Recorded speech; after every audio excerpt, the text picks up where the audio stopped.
Hello दोस्तों, स्वागत है आप सभी लोगों का आपके अपने इस यूट्यूब चैनल मैथ्स आशीष सर पे। जैसा कि आप लोगों को पता है, हम आरआरबी ग्रुप डी के रिलेटेड कुछ सवालों को डिस्कस कर रहे हैं और प्रीवियस ईयर में पूछे गए कुछ सवालों को हम अच्छे से तैयार कर रहे हैं। ठीक है, तो इसके पहले वाली वीडियो जो एक दिन पहले 2 दिन पहले डली हुई थी, इसके बीच में चला गया था ड्यूटी पे और इसके बाद आज मुझे टाइम मिला तो मैं आपके लिए एक वीडियो बना रहा हूँ। ठीक है, जैसा कि आप लोग को पता है कि हम एलिमेंट्री स्टैटिक्स पढ़ रहे हैं और एलिमेंट्री स्टैटिक्स में हमने पिछली वीडियो में डिस्कस किया था माध्य, माध्यिका, बहुलक और परिसर के बारे में। तो आज की वीडियो थोड़ा सा हम उससे ऊपर जाएंगे और आज हम पढ़ने वाले हैं प्रसरण, या इसी को हम विचरण करते हैं, मानक विचलन, विचलन गुणांक या विचरण गुणांक। इन 3 रिलेटेड टॉपिकों से आपसे सवाल बनते हैं और कोई ज़्यादा टफ आपके लिए नहीं है, बस आपको फार्मूला याद करके जाना है और आपको बिल्कुल एग्जामिनेशन में ऐसे ही एज इट इज़ देखने को सवाल मिल जाएंगे। ठीक है, तो चलिए शुरू करते हैं। उससे पहले अगर चैनल पे आप नए आए हैं तो चैनल को सब्सक्राइब करिए, शेयर कर दीजिए, लाइक कर दीजिए और बेल आइकन का घंटा ज़रूर से बजा दीजिए ताकि चैनल पर नए आ रहे वीडियो की अपडेट्स आपको आप तक पहुंचाई जा सके। ठीक है, चलिए तो आज हम देखते हैं प्रसरण या विचरण। ठीक है, यहाँ से आपको प्रसरण या विचरण का मतलब क्या होता है, मतलब कोई भी माध्यिका आपने जब निकाली थी, माध्यिका या फिर आपने क्या निकाला था, माध्य निकाला था, उस मान से कोई भी चीज़ कितना क्या हो रही है, विचरित हो जा रही है या विचलित हो जा रही है, इसको हम क्या कहते हैं, विचलन कहते हैं। ठीक है, जैसे आपने माध्य निकाला था, आपने माध्यिका निकाला था, तो विचलन अगर निकालने की बात कहें, इससे पहले मैं विचलन पर चर्चा कर रहा हूँ, तो विचलन अगर निकालने की बात कहें तो उस रिलेटेड दिए गए माध्य से या फिर दिए गए माध्यिका से विचलन आप 2 तरीके से निकाल सकते हैं। चलिए, मैं इससे सवाल तो पूछे नहीं जाते हैं लेकिन मैं इसको बता दे सकता हूँ। विचलन 2 तरीके से निकाला जा सकता है। एक होता है क्या, जब हम माध्य को बेस मानते हैं, जब बेस हम किसको मानते हैं, माध्य को। ठीक, और एक जब बेस हम किसको मानते हैं, एक जब हम बेस मानते हैं किसको, माध्यिका को।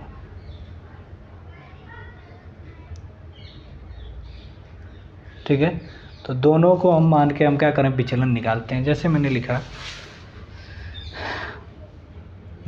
1 2 3 5 8 9 12।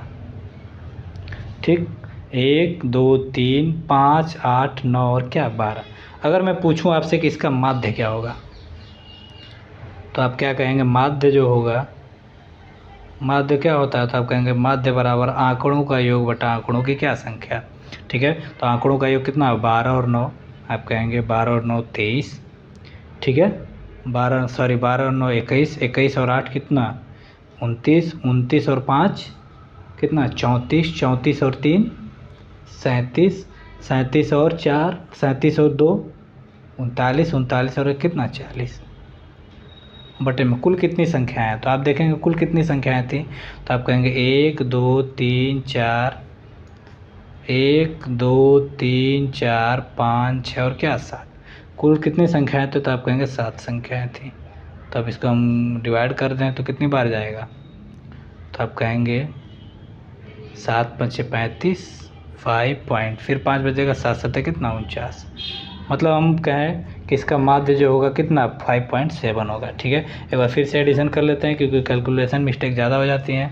12 और 8 20, 20 9 29, 29 1 30, 30 5 35, 35 35 और 5 कितना 40। ठीक, यहाँ से सही है आपका माध्य। अब हम कहें विचलन निकालें, विचलन, अब आपने देखा कि जो आपका माध्य था वो 5.7 था। अब हम कहें कि पहली वाली जो राशि थी ये अपने माध्य से कितनी विचलित हो गई है, तो आप कहेंगे अपने माध्य, इसका माध्य क्या था 5.7 था और कितनी विचलित हो गई है, इसका मतलब कितना कम है या फिर क्या ज़्यादा है, तो आप कहेंगे ये कितनी ज़्यादा है, कम है, तो आप कहेंगे ये हमारी कम है कितनी 4.7। ठीक, इसमें माइनस और प्लस नहीं लगाने हैं क्योंकि हमें केवल विचलन निकालना है प्लस। दूसरी वाली जो राशि थी ये 2, मैं पूछूं कि ये अपने माध्य से कितनी विचलित हो गई, तो आप कहेंगे ये अपने माध्य से 3.7 विचलित हो गई। तो यहाँ पे मैं लिखूँगा 3.7 प्लस तीसरी वाली जो राशि है ये 3, ये अपने माध्य से कितनी विचलित हो गई है, तो आप कहेंगे कितनी, ये विचलित हुई है कितना 2.7 प्लस चौथी वाली राशि कितनी विचलित हुई, तो 0.7। ठीक है, इसी तरह हम सबको निकालेंगे। ये कितनी विचलित हुई है, तो आप कहेंगे 8 में से इससे घटा दीजिए, तो घटाएंगे 2 पॉइंट कितना 3। 9 से ये कितनी विचलित हुई, तो आप कहेंगे 3.3। ठीक, 12 से कितनी विचलित हुई है, तो आप कहेंगे 7 पॉइंट क्या 7, सॉरी 6.7। 6 पॉइंट क्या 7। ये अपने मार्ग से क्या हो गई, इतनी अपने माध्य से विचलित हो गई। और कुल कितनी राशियाँ था, तो आप कहेंगे कितना 5। कुल कितनी राशियाँ थी, तो आप कहेंगे कुल राशियों की संख्या जो थी कितना 7 से डिवाइड करेंगे, तो ये जो निकल के आएगा ये होगा हमारा क्या, माध्य विचलन। ये हमारा क्या होगा, माध्य विचलन। ठीक है, तो किसी एग्जामिनेशन में अगर आपसे माध्य विचलन पूछे तो आप ऐसे निकाल सकते हैं। अगर आपसे पूछता माध्यिका विचलन, अगर आपसे पूछता क्या माध्यिका विचलन क्या होगा, तो इसकी माध्यिका क्या थी, तो आप कहेंगे 5। अब देखते हैं कि ये 5 से कितना विचलित हुआ है। ठीक है, तो 5 से ये पहला वाला टर्म जो था कितना विचलित हुआ, 5 से पहला वाला जो टर्म था, सॉरी, ये कितना विचलित हुआ, आप कहेंगे 5 से 1 कम, 4 कम था तो 4 लिखता मैं। ये कितना कम था, तो 3 कम था। ये कितना कम था, 2 कम था। ये कितना कम था, तो ये 0 कम था। ये कितना ज़्यादा था, तो आप कहेंगे 3 ज़्यादा था। ये कितना ज़्यादा था, तो आप कहेंगे 4 ज़्यादा था। ये कितना ज़्यादा था, तो 7। ठीक है, तो अगर माध्य विचलन निकालना तो ऐसे निकालेंगे, अगर माध्यिका पूछे तो माध्यिका से आप विचलन देखेंगे। ठीक है, लेकिन ऐसे सवाल आपके एग्जामिनेशन में भी नहीं पूछे जाते हैं, तो इसलिए मैं इसको यहाँ पे रोकता हूँ। बाकी बिल्कुल मैं आपको समझा चुका हूँ, आप चाहे तो सवाल को आगे बढ़ा के भी कर सकते हैं। चलिए मैं एक कर ही देता हूँ आपके लिए। ठीक है, जब इतना मैंने कर दिया तो ये भी मैं कर लेता हूँ। ठीक है, चलिए तो मैं इसको जोड़ता हूँ। कैसे जोड़ेंगे, 4.7 2.3 के साथ है, इसको अगर जोड़ लूँ मैं तो कितना हो जाएगा, ये मिल के बना देगा कितना 7। ये इसके साथ मिलेगा तो कितना बन जाएगा, तो ये भी बन जाएगा कितना 7। ठीक, और ये इसके साथ मिलेगा तो कितना हो जाएगा, सॉरी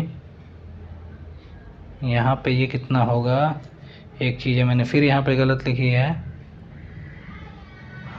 तो ये कितना हो जाएगा 6.3। ठीक, देखिए कहाँ कहाँ से आपको 7 बन जा रहा है, तो आप कहेंगे ये चीज़ें, ये इसके साथ मिलके 7 बना देगा, ये इससे मिलके 7 बना देगा। ठीक है, और ये इससे मिलके 7 बना देगा, मतलब कितनी बार 7 आएगा, तो आप कहेंगे 7 7 7 3 बार आएगा, मतलब 7 + 7 प्लस क्या 7 प्लस। ठीक है, क्योंकि ये इससे मिलके 7 बना दिया, ये इससे मिलके 7 बना दिया, और ये इससे मिलके 7 बना दिया, तो आप देख रहे हैं 7 बन गए, मतलब 3 7 मिल गया, और एक आपको बच गया क्या 2.7 + 2.7 डिवाइडेड बाई कितना 7। ठीक है, तो जोड़ लेते हैं 7 7 14 7 3 21 21 तो कितना 23 दशमलव कितना 7 और बटा में कितना 7। अगर इसको कैलकुलेट करें तो 7 3 21 और 2 बचेगा और 7 चौक 28, मतलब इसका जो माध्य विचलन होगा वो 3.4 के आसपास होगा। ठीक है, अगर माध्यिका से विचलन इसका अगर हम निकालने की कोशिश करें तो माध्यिका कितनी आई है, तो आप कहेंगे दोनों तरफ से जो बीच में आती है वही निश्चित रूप से क्या होती है, माध्यिका। तो माध्यिका बता दें कितना, तो यहाँ से 1 कटाएंगे, यहाँ से 12 कटाएंगे, यहाँ से 9 कटाएंगे, यहाँ से 2 कटाएंगे, यहाँ से 3 कटाएंगे, यहाँ से क्या कटाएंगे 8, बीच में क्या बच जाएगा, आप कहेंगे 5। तो ये हमारा माध्यिका जो होगी वो क्या होगा 5 हो जाएगी। तो मैं यहाँ पे लिखता हूँ माध्यिका, माध्यिका कितनी हो जाएगी, तो आप कहेंगे 5। ठीक, और माध्यिका विचलन कितना होगा, तो माध्यिका विचलन अगर निकालना है आपको, क्योंकि माध्यिका से विचलन, आपको माध्यिका विचलन नहीं कहेगा, आपको कहेगा विचलन बताइए, वो भी किसको बेस मान के, आप कहेंगे माध्यिका को। तो पहली वाली राशि 5 से कितनी विचलित हो गई है, तो आप देखेंगे पहली वाली जो राशि थी 5 से कितनी विचलित हो गई, तो ये 5 था, कितनी विचलित हुई है 4, आप कहेंगे 4। प्लस माइनस लगाने हैं, बिल्कुल नहीं लगाने हैं, आपको प्लस माइनस का इसमें कोई खेल क्या नहीं है। तो पहली वाली राशि 4 विचलित हो गई। दूसरी वाली राशि आप कहें, दूसरी वाली राशि 2 थी, कितनी विचलित हो गई, आप कहें कितना 3। तीसरी वाली राशि, तो तीसरी वाली राशि आप देख रहे हैं 3 थी, कितनी विचलित हो गई, तो आप कहेंगे कितना 2। और इसको भी देखना है तो कितनी 0, और इसके आगे कितना था, तो इसके आगे जो था वो कितना था 8, मतलब कि 3, और इसके आगे कितना था 9, तो इसका मतलब 4, इसके आगे कितना था तो 12, तो आप कहेंगे कितना 7, और सबको हम किससे भाग लगा देंगे 7 से। तो आपने क्या देखा, 4 3 7 7 2 9, 4 3 7, 4 3 7 7 2 9 9 3 12 12 4 16, 16 और 7, तो 16 7 कितना हो जाएगा, 23 बटा में कितना 7, तो कितना हो जाएगा 7 तिरिके 21, ठीक, बचेगा कितना 2, 7 दूना के, सॉरी एक बार ज़्यादा लेके चल जाते हैं, 7 तिरिके कितना 21, ठीक है, 7 तिरिके कितना होगा 21, 2 होगा 20 हो जाएगा, 7 तिरिके 21 मतलब 3.3 के आसपास क्या होगा आएगा, ठीक है। तो आप देख सकते हैं माध्य विचलन और माध्यिका विचलन हम ऐसे क्या कर सकते हैं, निकाल सकते हैं, लेकिन आरआरबी में अभी तक ऐसे सवाल नहीं बने हैं। आने वाले एग्जामिनेशन में आपको ये सवाल आपको देखने को मिल सकता है, ठीक है। तो यहाँ से हम पहले हम विचलन गुणांक सीखते हैं। विचलन गुणांक या विचरण गुणांक क्या होता है, तो विचलन का जो फार्मूला होता है उसको मैं पहले यहाँ पे लिखता हूँ। इसका फार्मूला जो होता है वो क्या होता है, मानक विचलन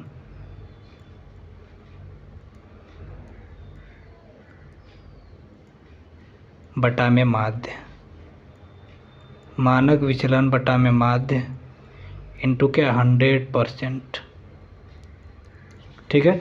इसका जो फार्मूला होता है मानक विचलन बटा में माध्य इंटू 100%। मानक विचलन मतलब स्टैंडर्ड, ठीक है, स्टैंडर्ड वेरिएशन बटा में माध्य को हम क्या कहते हैं, मीन इंटू 100%, ठीक है। एज इट इज़ इस पे आपको एकदम इसी पे सवाल पूछ लेते हैं, इसी पे, तो इसको हम कैसे निकालें, चलिए निकालते हैं। जैसे आपका सवाल, पहला सवाल है, करा कि एक बंटन का माध्य 21 है, मानक विचलन 7 है, विचरण का गुणांक क्या होगा।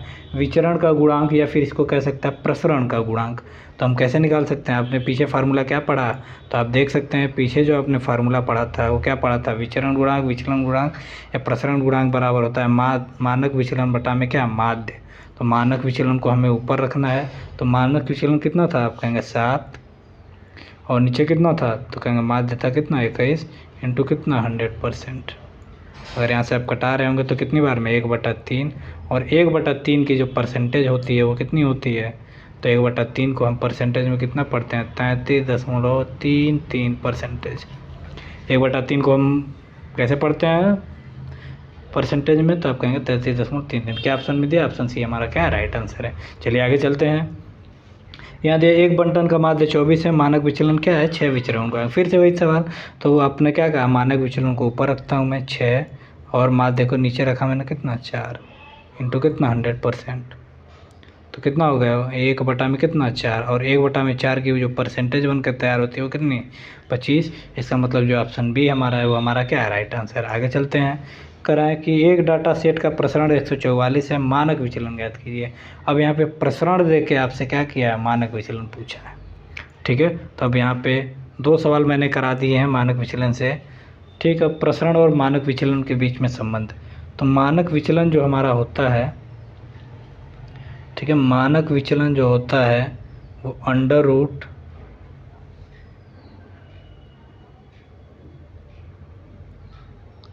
वो मॉड ऑफ अंडर रूट प्रसरण के क्या होता है बराबर, ठीक है। मानक विचलन और प्रसरण में जो संबंध होता है, प्रसरण को हम विचरण भी कहते हैं, तो मानक विचलन जो होगा वो अंडर रूट प्रसरण का मॉड के बराबर। मॉड का मतलब क्या होगा कि इसकी वैल्यू कभी नेगेटिव में नहीं होगी, वो हमेशा किस में होगा, पॉजिटिव में होगा, ठीक है। चलिए चलते हैं सवालों में। सवाल में क्या कह रहा है, अभी सवाल दिया एक डाटा सेट का प्रसरण 144 है, तो मानक विचलन, तो आपने देखा क्या मानक विचलन स्टैंडर्ड डेविएशन कितना हो जाएगा, अंडर रूट क्या प्रसरण, तो प्रसरण कितना दिया था, आप कहेंगे 144, लेकिन उसका हमें क्या लेना है मॉड, तो 144 किसका वर्गमूल है, 144 किसका वर्गमूल है, वर्गमूल किसका वर्ग है, तो आप कहेंगे किसका 12 का।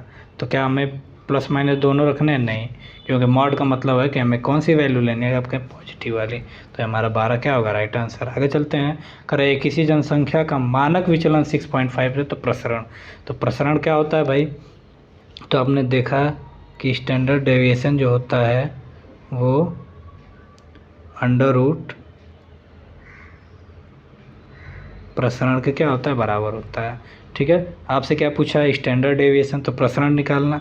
आपको क्या दिया है, मानक विचलन दिया, प्रसरण पूछ रहा है, ठीक है। तो प्रसरण बराबर क्या होगा, तो यहाँ से आप प्रसरण निकालने के लिए क्या कर सकते हैं, दोनों का स्क्वायर, तो यहाँ पे क्या लिख सकते हैं, स्टैंडर्ड डेविएशन का होल स्क्वायर।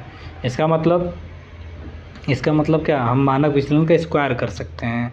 ठीक है, तो आप देख रहे हैं 6 पॉइंट क्या है 5, तो 6.5 का स्क्वायर क्या होगा, तो जिन संख्याओं के अंत में 5 होता है तो इसका स्क्वायर करते समय लास्ट में 25 तो आता ही आता है। जिन संख्याओं के अंत में लास्ट में 5 होता है उसका स्क्वायर करते समय लास्ट में 25 तो आता ही आता है। और इसका हम क्या करें, तो इसका हम करते हैं इसके अगली वाली संख्या में गुणा, तो 6 से कितना होगा 42। ठीक, अब यहाँ पे कितने अंक पे दशमलव था, 1 अंक पे, तो वर्ग करते समय कितने अंक पे चला जाएगा, 2 अंक पे। इसका मतलब इसका जो प्रसरण होगा वो 42.25। क्या ऑप्शन में दिया है, तो आप कहेंगे बिल्कुल दिया है, मतलब ऑप्शन बी हमारा क्या होगा, राइट आंसर। ठीक है, वर्ग मैंने बताया कितना, जिस संख्याओं के लास्ट में 5 हो तो 75 का जैसे मैंने पूछ लिया, तो 5 के लिए तो क्या आएगा, 5 के लिए तो 25 आएगा ही आएगा। लेकिन इसका हम क्या करते हैं, अगली संख्या में गुणा, 7 बटे कितना 56, मतलब 75 का जो वो वर्ग होगा वो 56/25 होगा। ठीक है, ऐसे करके हमने यहाँ पे निकाला। आगे चलते हैं, कह रहा है यदि एक बंटन का मानक विचलन 9 है, मानक विचलन 9 है तो विचरण का मान क्या होगा। ठीक है, आपने देखा कि मानक विचलन क्या दिया था, 9 दिया था, आपसे विचरण का मान पूछ रहा है। ठीक है, मतलब इसका मतलब क्या दिया, SND। ठीक है, फिर से वही सवाल, तो आप देख सकते हैं कि प्रसरण बराबर जो होगा वो SD का क्या हो जाएगा, आप कहेंगे होल ऑफ स्क्वायर। तो 9 का स्क्वायर कितना हो जाएगा, 9 9 जा कितना 81। इसका मतलब यहाँ पे जो आंसर सही होगा कितना, C सही हो जाएगा। आगे चलते हैं, तो इतने सारे सवाल आपके पूछे जाते हैं। अब यहाँ पे एक सवाल आपको, अब इस तरह का कोई सवाल आपसे पूछा जा सकता है। आपने क्या देखा कि 10 10 10 9 10 10 11 10 11 9, इस समुच्चय का मानक विचलन क्या होगा। अब तक तो मानक विचलन कैसे पूछ रहा था, आपको प्रसरण दे रहा था, मानक विचलन पूछ रहा था। लेकिन अब एक सीरीज आपको दे दी गई है, अब आपको एक सीरीज दे दी गई, यहाँ से आपसे क्या पूछ रहा है, मानक विचलन पूछ रहा है। तो चलिए मैं देखता हूँ पहले सीरीज से हम मानक विचलन कैसे निकालते हैं। तो मानक विचलन निकालने के लिए सबसे पहले हमें प्रसरण निकालना बहुत क्या है, ज़रूरी है। ठीक, और प्रसरण निकालते कैसे हैं इसको हम सीखते हैं। ठीक है, प्रसरण निकालने के लिए हमें माध्य का निकालना ज़रूरी है। ठीक है, इसका मतलब मानक विचलन निकालने के लिए ऐसे सवालों में मैं सबसे पहले क्या निकालूंगा, तो मानक विचलन निकालने के लिए सबसे पहले मैं निकालूंगा क्या, प्रसरण। ठीक है, प्रसरण निकालने के लिए मैं क्या निकालूंगा, और प्रसरण निकालने के लिए मैं निकालूंगा सबसे पहले क्या, माध्य। मैं क्या निकालूंगा, माध्य। चलिए पहले मैं माध्य निकालता हूँ, एक पेज में आपके लिए ऐड करता हूँ। ठीक, माध्य कैसे निकलता है भाई, तो माध्य आप कैसे निकालते हैं, आप माध्य निकालते हैं, माध्य बराबर होता है आंकड़ों का योग बटा में आंकड़ों की संख्या। तो आंकड़े कितने हैं, कौन कौन आंकड़े हैं, तो आप करें 10 10 10, तो आपको दिख रहा है 10 10 20 10 33 10 चौको 40 10 पंजे कितना 50। 10 को लेकर 5 थी, मैंने 50 बना दिया। अब ये किसके 11 9 के साथ 20 बना देगा। ठीक, फिर ये 11 9 के साथ क्या बना देगा 20। ठीक है, तो आपने क्या देखा, ठीक है, तो 10 कितनी बार आ रहा था, आप कहें कि 10 आ रहा था 5 बार। तो इसको मैंने 10 को 5 बार जब जोड़ा मैंने, तो मैंने क्या लिख दिया, आप कहेंगे कितना 50 प्लस। ठीक है, अब ये कितनी बार आ रहा था, 11 और 9 को मैंने जोड़ के 20 बनाया, और ये कितनी बार आ रहे हैं, तो आप कहेंगे 2 बार। इसका मतलब ये कितना हो जाएगा, आप कहेंगे 20 और 20 2 बार आ रहे हैं, तो इसका मतलब ये कितना हो जाएगा 40 बटा में कुल कितनी संख्याएं थी। तो आप बिल्कुल संख्याएं देख सकते हैं, काउंट करके लिखे कितनी होंगी, तो 1 2 3 4 5 6 7 8 और क्या 9, कुल मिला के कितनी संख्याएं थी, आप कहेंगे कितनी 9 संख्याएं थी। ठीक है, तो इसको मैंने किससे डिवाइड किया 9 से, तो ये कितना हो जाएगा, तो यहाँ पे आपने देखा कि माध्य बराबर जो आ गया वो कितना हो गया 10। माध्य बराबर जो आ गया वो कितना हो गया 10। अब हमें निकालना है क्या, प्रसरण। अब प्रसरण में कैसे निकालता हूँ इसको देखते हैं। अब हमें निकालना है क्या, प्रसरण।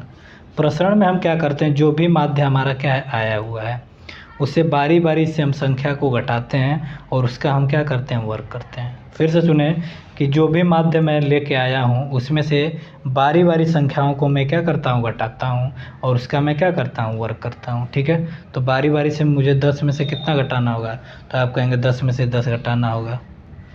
तो 10 में से पहले मैंने क्या किया, 10 घटाया, और इसका मैं क्या कर रहा हूँ, वर्ग प्लस। फिर मैंने 10 में से 10 घटाया, फिर इसका मैंने क्या किया, वर्ग किया, फिर प्लस, फिर 10 में से मैंने 10 घटाया, इसका मैंने क्या किया, वर्ग किया, प्लस। ठीक है, तो आप देख रहे हैं कि कितनी बार 10 आ रहा है। तो आप कहेंगे ये 10 तो 5 बार आ रहा था, तो 5 बार मुझे ऐसे क्या करना है, लिखना है। तो मैंने कितनी बार लिख लिया है, तो आप देख सकते हैं कि मैं 3 बार लिख चुका हूँ। तो इस 10 - 10 का होल स्क्वायर प्लस 10 - 10 का क्या, होल स्क्वायर। मैंने 10 को ख़त्म कर लिया 5 बार क्योंकि आ रहा था।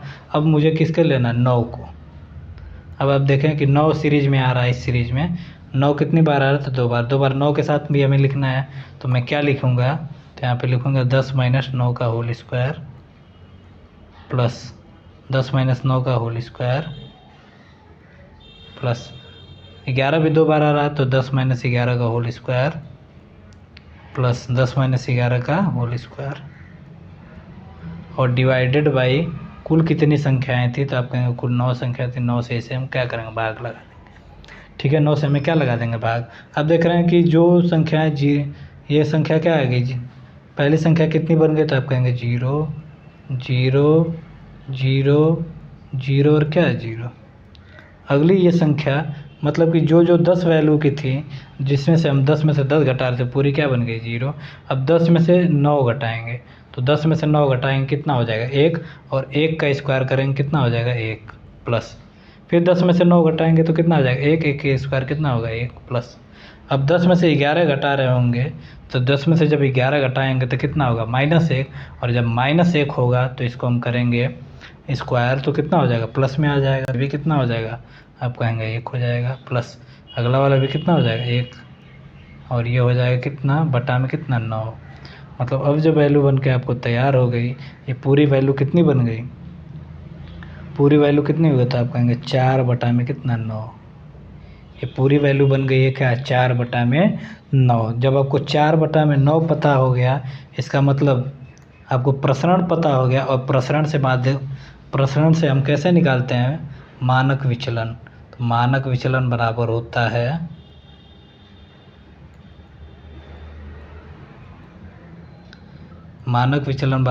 है अंडर रूट प्रसरण, वो भी किस में, मॉड में।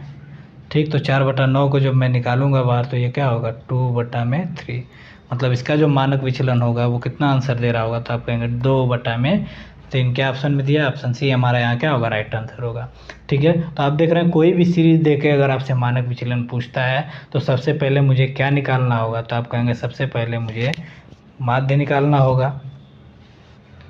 ठीक है, मानक विचलन पहले माध्य निकालना होगा, उसके बाद प्रसरण निकालना होगा, उसके बाद हमें क्या निकालना होगा, मानक विचलन। चलिए ठीक है, आगे चलते हैं, एक बार फिर से देख लीजिए, समझ लीजिए। सबसे पहले मैंने क्या निकाला, माध्य निकाला। माध्य बराबर क्या होता है, संख्या, आंकड़ों का योग बटा आंकड़ों की संख्या। मैंने माध्य निकाला कितना, 10। अब मैंने क्या किया, माध्य में से सारी संख्याओं को घटा के हमने उसका वर्ग किया। ठीक है, तो आपने देखा सारी संख्याओं को घटा के हमने वर्ग किया, और जितनी संख्या से उसने हमने क्या कर दिया, डिवाइड कर दिया। तो कुल घटा के कितना आ गया आपका, 4 बटा 9 हो गया। तो ये जो 4 बटा 9 आया है, ये आपका क्या है, प्रसरण। लेकिन हमें प्रसरण नहीं चाहिए, हमें क्या चाहिए, मानक विचलन। तो मानक विचलन और प्रसरण में क्या संबंध होता है, पीछे आपने पढ़ा कि मानक विचलन जो होता है वो अंडर रूट 4 बटा 9 का क्या होता है, मॉड।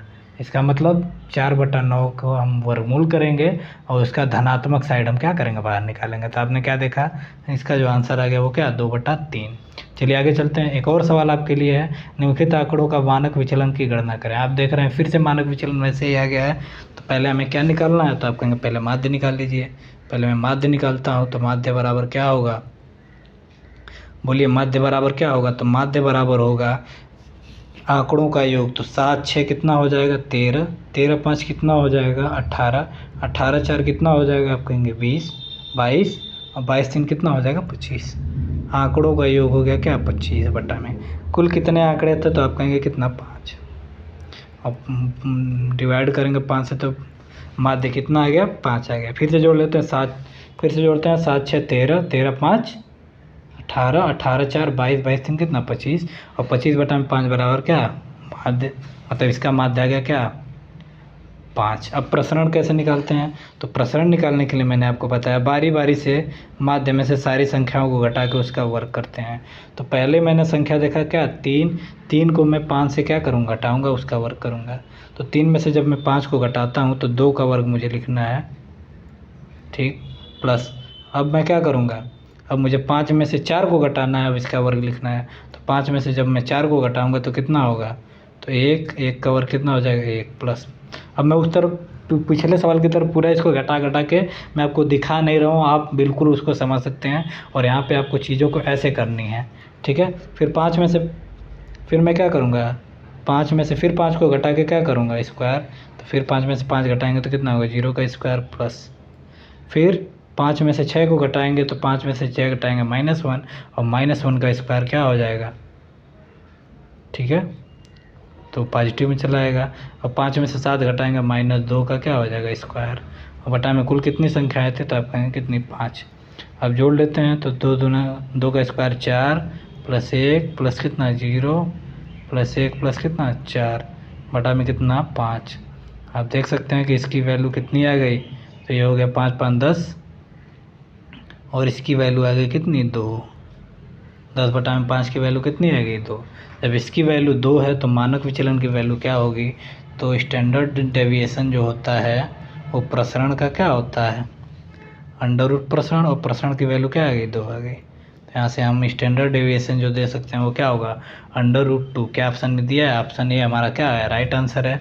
इस तरह हम चीज़ों को बहुत अच्छे से बहुत बारीकी से करके समझ सकते हैं, ठीक है। तो आज आपके हिसाब से एलिमेंट्री स्टैटिक से जो रेलवे ग्रुप डी में सवाल बन सकते थे उसको मैंने डिस्कस किया और आपको बहुत अच्छे से समझाया। अगर वीडियो में कुछ अच्छा लगा हो तो वीडियो को लाइक कीजिए, शेयर कीजिए और चैनल को सब्सक्राइब करके बेल आइकन का घंटा बजा दीजिए ताकि हमारा मनोबल बना रहे और हम इसी तरह से आपसे जुड़े रहें और एक अच्छे से अच्छे वीडियो आपको बना के आपको कुछ सीखने और सिखाने का सिलसिला जारी रख सकें, ठीक है। तो आज के लिए इतना ही रहने देते हैं, बाकी का मिलते हैं नेक्स्ट वीडियो में। आपको अगली वीडियो किस पे चाहिए आप बता सकते हैं कमेंट बॉक्स में, ठीक है। चलिए तो आज के लिए इतना रहने देते हैं, bye bye, take care, have a great day, good night, जय हिंद।